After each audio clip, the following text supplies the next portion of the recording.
How is it the middle of November and I'm late again for Christmas cards?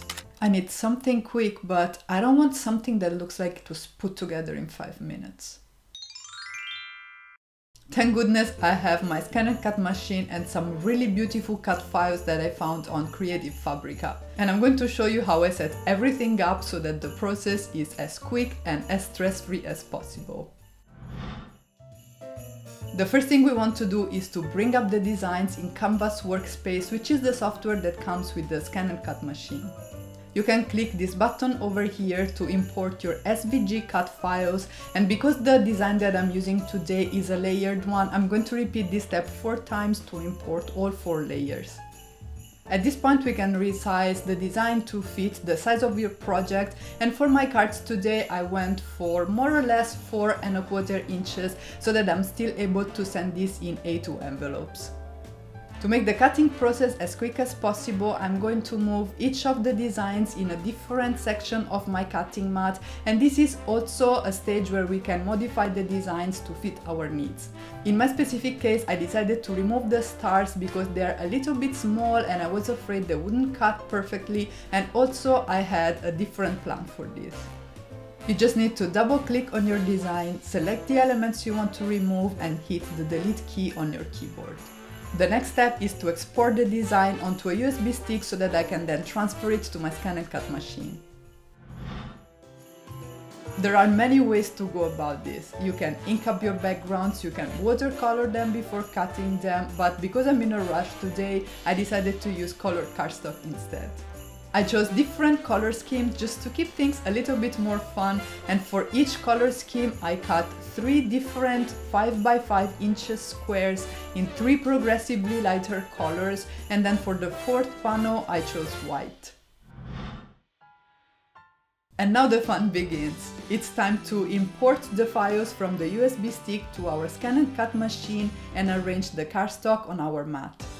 If you don't remember exactly which layer was where, you can still look at the screen of your ScanNCut machine because the design will appear there, so that you can be sure that you're matching each layer with the color of cardstock that you chose for that particular layer. Ready? Let's go!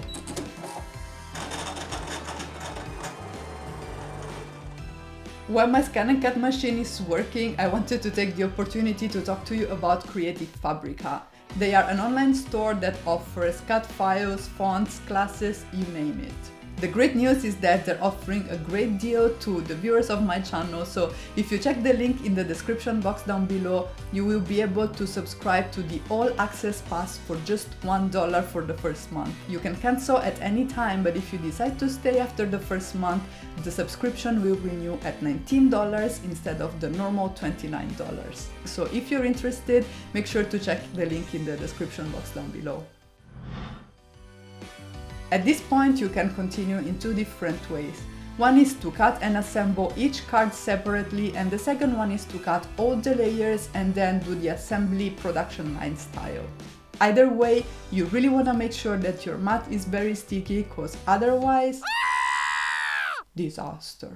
The blade will drag the cardstock around instead of cutting, and I promise you, the Christmas spirit will be gone. What I found really effective to counter this is to keep my Pixie spray at hand and use it to revive the mat when I needed to. Putting the cards together is really easy because all the layers were designed to align perfectly with each other, and seeing these beautiful scenes come together was really fun.